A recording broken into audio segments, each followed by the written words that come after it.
Saha, the author of The Digital Choices, and you're listening to the Insurtech Story podcast, the platform to spread knowledge on insurance innovation, digital disruptions, and entrepreneurship.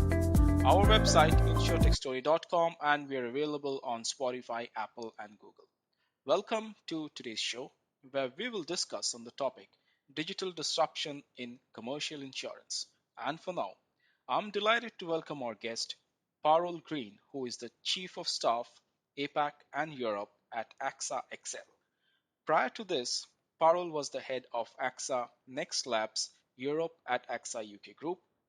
Parul was, sorry, not was, is a board member of UK Insurtech board at Tech Nation, which aims to promote UK's position as global insurance leader. She was also recognized as top 17 powerful women in Insurtech in 2020 and features on the Women in Fintech Power List for global fintech industry. She is a mentor at Pitch at Palace and Mayor of London's International Business Partnering and Business Growth Program. Besides, she is also an advisor to Insurance Times on technology and innovation. Lastly, Parul is one of the key contributor and an author to the AI book. So Parul, welcome on board, and I'm truly excited to have you for this show. Thank you for having me, Surya, and I'm very, very happy to be here. Thank you, Parul. I would like to start by mentioning to all our listeners that insurance is the fourth most disrupted industry and the one inclined to the most disruptions in the coming years. Much of the transformations are a result of the growing adoption of mobile technology, AI, ML, cloud, database management, and so on and so forth, to name a few. So essentially, these technologies are redefining how insurance products and applications for services like, for instance, claims processing, fraud detection, underwriting, or even risk management are distributed and managed. And in other words, these new digital trends in insurance have given rise to a tide of technology driven insurance companies, which we today know as the Insurtechs. With this, let me move on to a discussion agenda and start with some of the key trends that are causing a major breakthroughs in the industry with the help of Insurtechs. So, Parul, Insurtechs are fast moving, digitally enabled enterprises, and we all know that. And these are identifying and capitalizing on the weaknesses of the traditional insurers, say in the fields of auto insurance, property and casualty, liability, and home insurance, for example. And they're highly valuable, offerings. There are like quite highly valuable offerings in there for customers. So as a result, the entire industry is examining its solutions, delivery models, which are, of course, weak, and exploring opportunities for innovation with disruptive technologies. So, considering these, could you tell us how key trends like customer engagement and digital data management can get disrupted by emerging technologies that can have a profound impact on the industry? Um, Thank you, Surya. There's a lot to unpack in what you have said. Let me start with my own conviction. And I will quote some data on this. So, if you see that the global insurtech funding this year in 2021, the first half year only, has reached 7.7 billion of US dollars. And this is higher than 7.4 billion, which was raised in all of 2020. So there is a spectacular surge in funding, and this is fueled mostly in most part. It's actually nearly half of it, 55% of it is fueled by mega rounds, 100 million plus round, where Europe's own homegrown players like VFox, Alan, Shift Technology, bought by many, received expansion capital.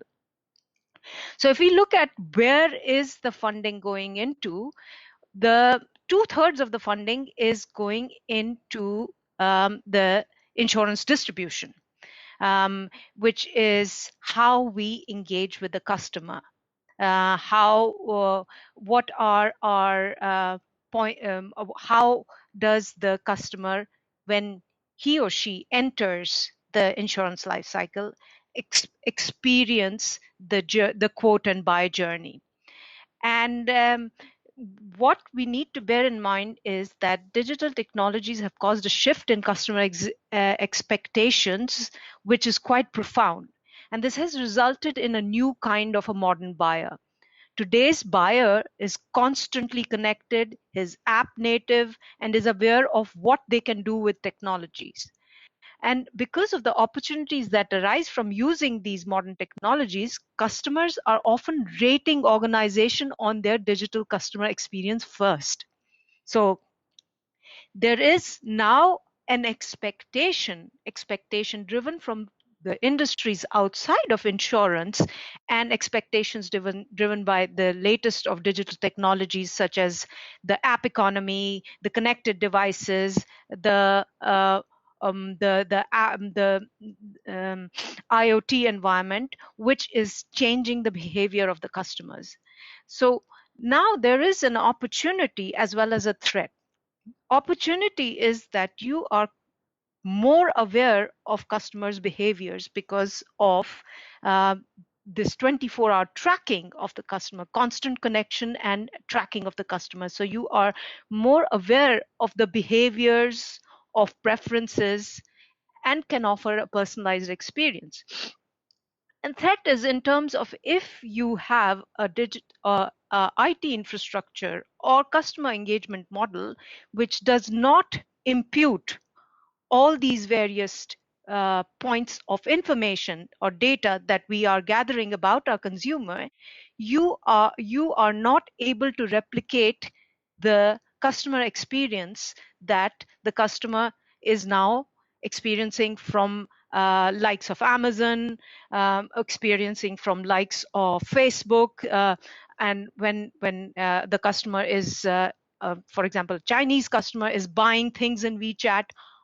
When you create a dissonance from the customer expectation, there is an immediate threat to your existing business model.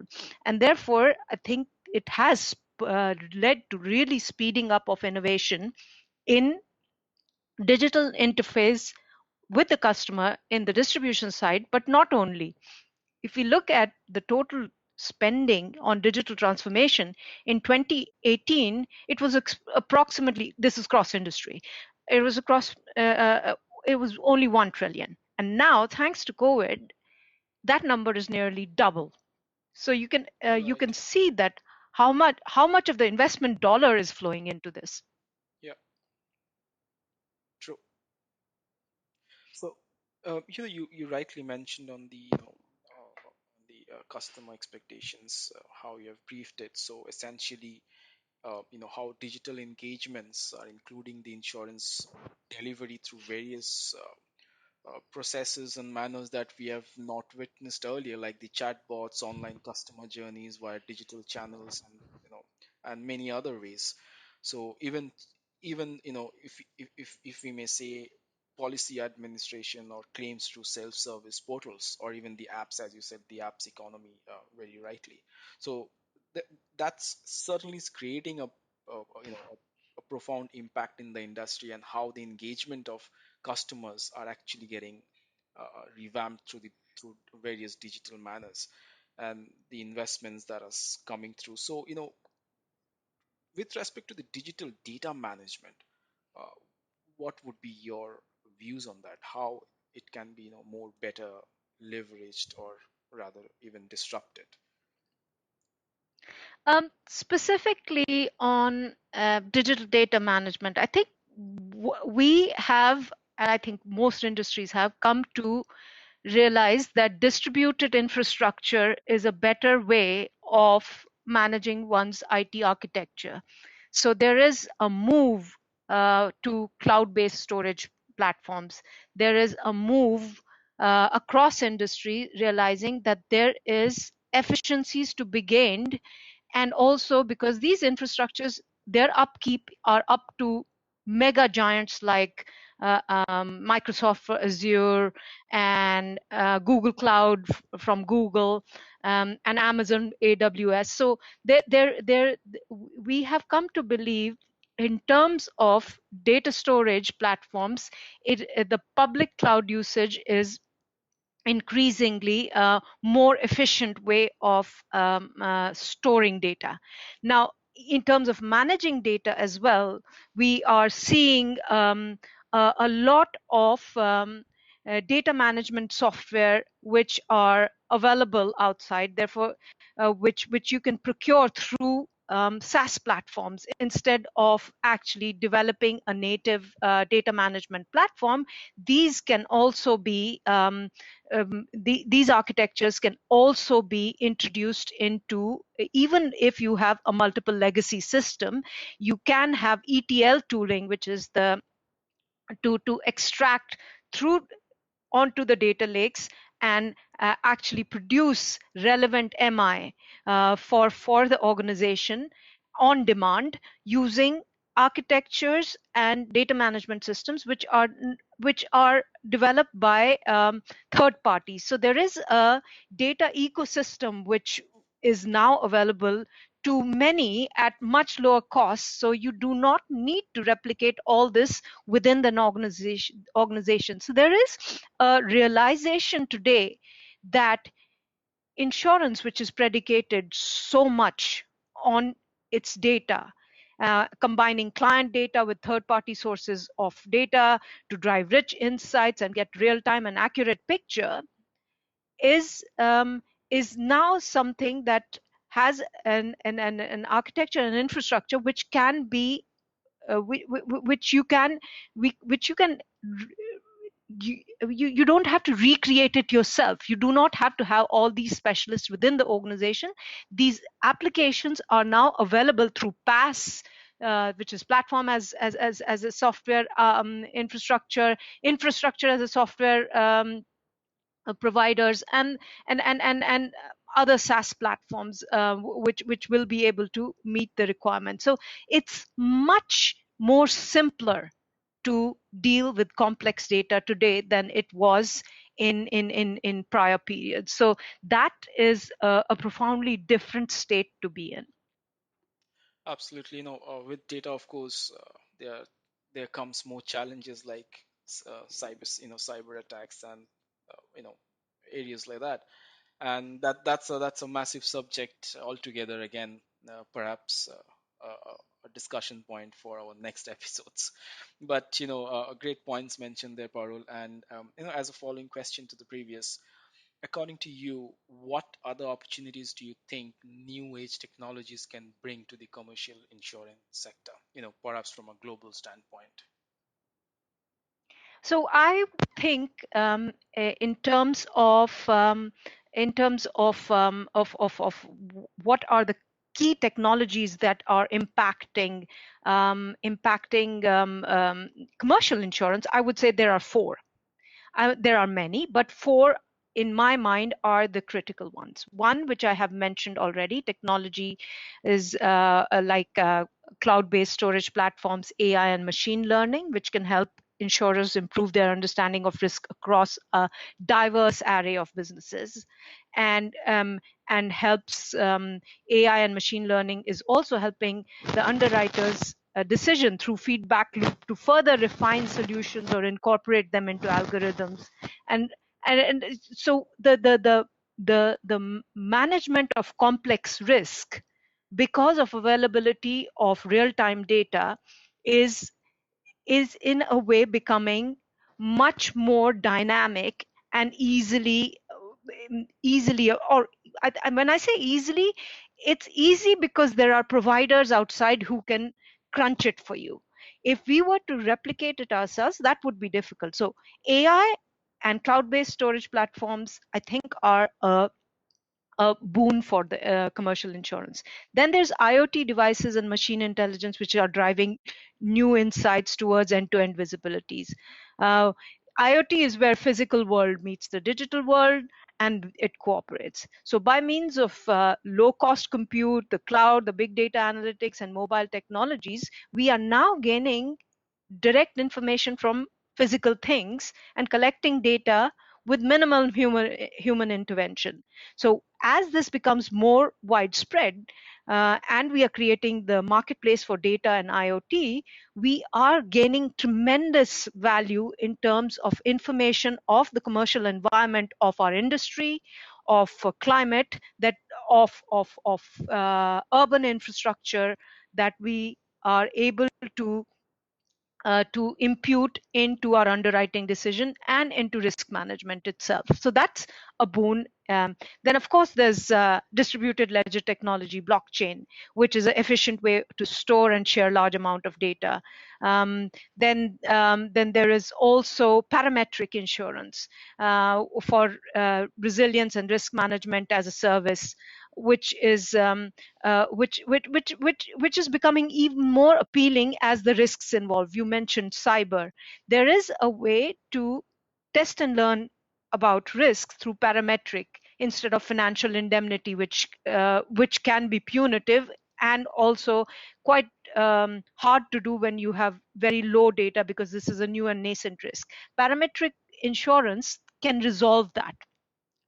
So these are the four things that I think are really changing the commercial insurance face of commercial insurance, and the way commercial insurance is adapting to the new world. Absolutely.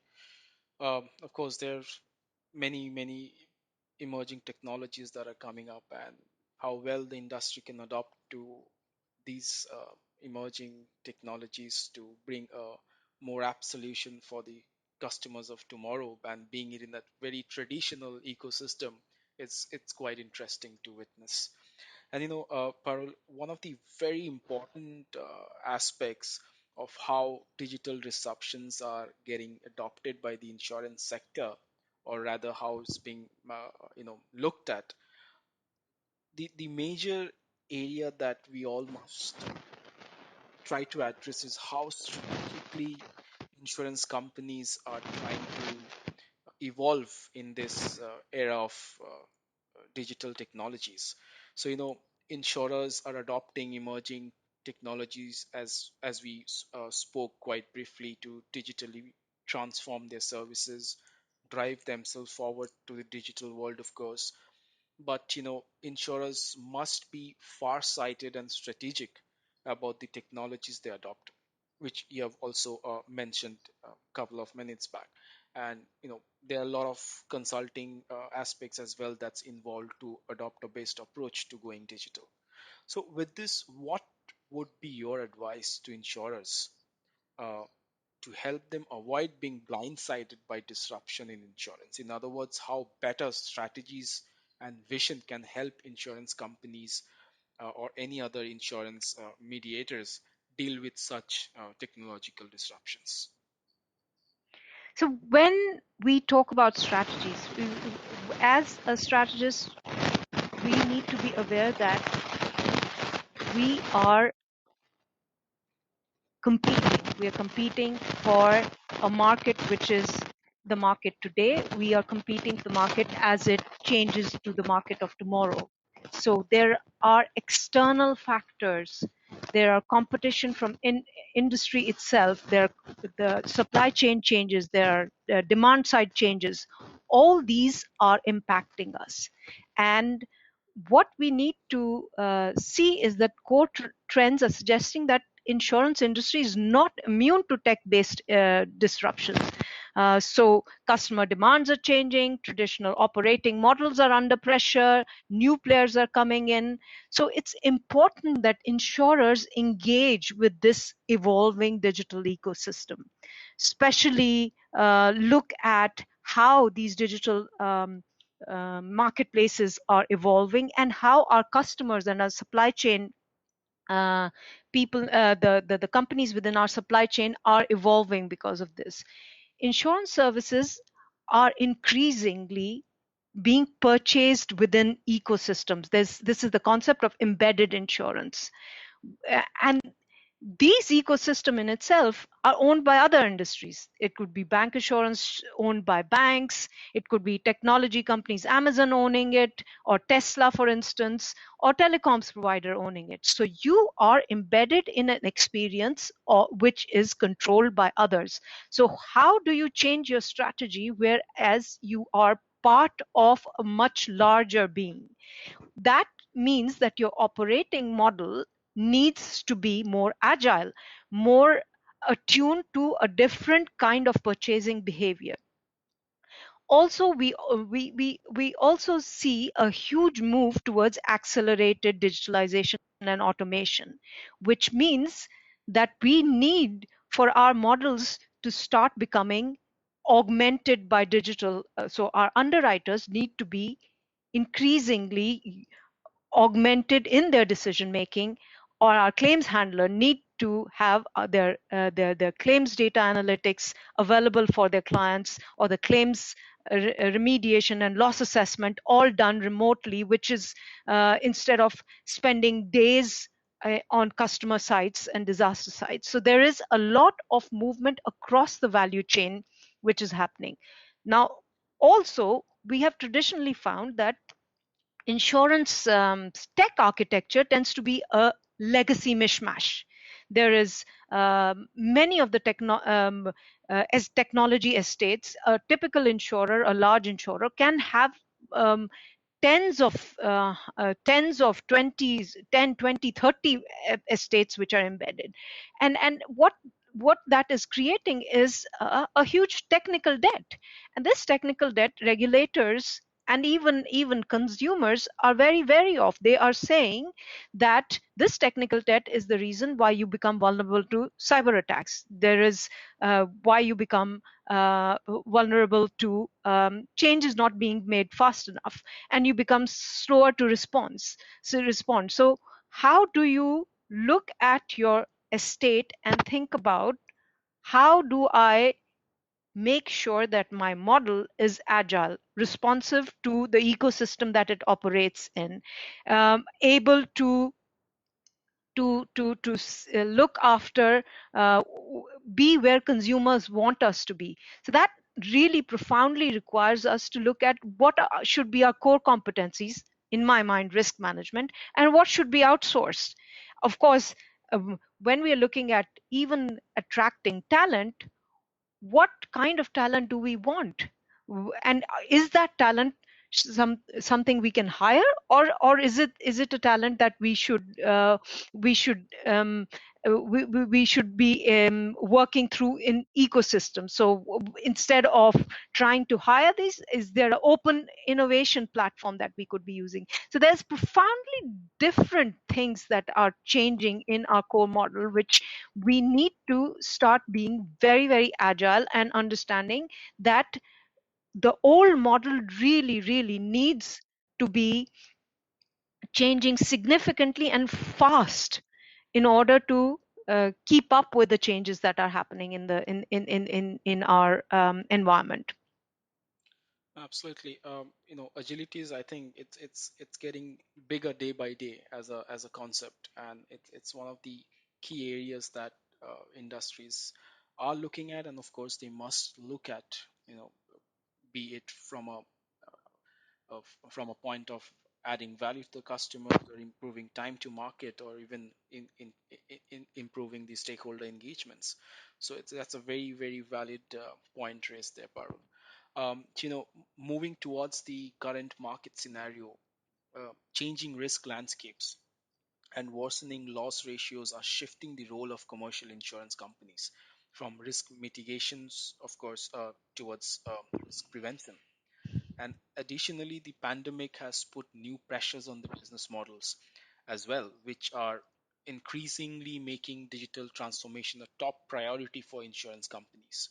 And some of the main themes that are coming out of these, and of course, some of them you have already mentioned, like behavioral economics, IoT, telematics, blockchain as well, for instance. So, with this, what would be your views on, you know, uh, telematics or even real-time monitoring technologies that can offer more flexible and usage-based insurance products in the coming days that are beneficial for both the provider and the customer? So, in terms of usage-based insurance UBI market, it's expected to grow in just 1 year by 10 billion. So, I think 2020 figure was 35 billion. It's expected to go to 45, Right. and and it's expected to by 2025 at 25% CAGR reach 105 billion. So that's a stupendous rate of growth. Um, and what is driving this growth is consumer demand as well. So um, the technology advancements are shaping the usage based insurance market, and major companies operating which are operating in US sector are developing technological solutions for the UBI to strengthen their position in the market because of the opportunity. The customer is demanding it because customer does not believe that one size fits all is adequate way of pricing their risk. If, for instance, as an auto insurance company, you are able to, through telematics technology, price a certain risk much better, more appropriately for an individual. Then, then the individual demands that you do it. So we've seen that Lemonade has announced. I think it was on LinkedIn day before, which I remember seeing that they are going to use Octo's drivability score and going to use Lemonade's own app in order to be the telematics device which is capturing information, and it's giving discounts to people who are signing up through these policies. And in India as well, Tata AIG is using autosafe device based on telematics technology, and these are included in policies, and they are able to provide owner and driver insurance. And autosave device itself is GPS enabled. We have various OBDs being put into cars in order to capture accurate data, because accuracy in these instances tends to be a massive issue. In marine insurance as well, we see marine IoT being used to track and satellite imagery being used to track how the ship is progressing with goods and services. That is a bedstone of all global trades, international maritime trade, and a big commercial insurance line of business. So there as well, we see IoT capturing data of not only the movement of freight, but also whether the goods that the container is carrying are decaying. If there is any instance of certain gases which may indicate a decay, there is an intervention that can be made because of the real-time information we are able to provide. What this does is that the risk of deterioration or the journey itself getting delayed, and therefore causing hassles to the buyers and sellers, you can track all this, and therefore you are able to measure how to price this risk more accurately. So I think it's this it's a real phenomenal shift to the way that risks today are priced, from the old model of historical database to more real-time pricing. No, absolutely. You rightly mentioned one of the very relevant and one of the key players in the insurtech industry today, which is Lemonade.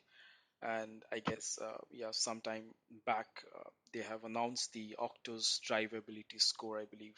So just for the benefit of the listeners, so Octo's drivability score, it it uses actual claims experience from a pool of insurers, primarily to predict the likely loss cost of an individual driver, and through the use of telematics, and they can also have the benefit of a better pricing structure for the driver as well as the provider. So that's a very relevant example that you brought in, Parul. Thank you very much for that. And we have learned a lot from you today, starting from the UBIs to telematics. Even from a strategic perspective, we have learned a lot, and you have brought in some great examples and on the key trends and disruptions that are happening in the commercial space of the insurance industry. So thank you very much. It was a fantastic discussion, and thank you for sharing your thoughts there. It was truly a delight to have you as a guest. Thank you for having me, Surya. It was a pleasure speaking with you, and thank you for very insightful and tough questions. Thank you. No, it's always to have veterans and industry leaders like you who is actually shaping the industry in real time. So, and lastly, to wrap this up, thank you for listening and see you at our next episode. Take care and stay safe.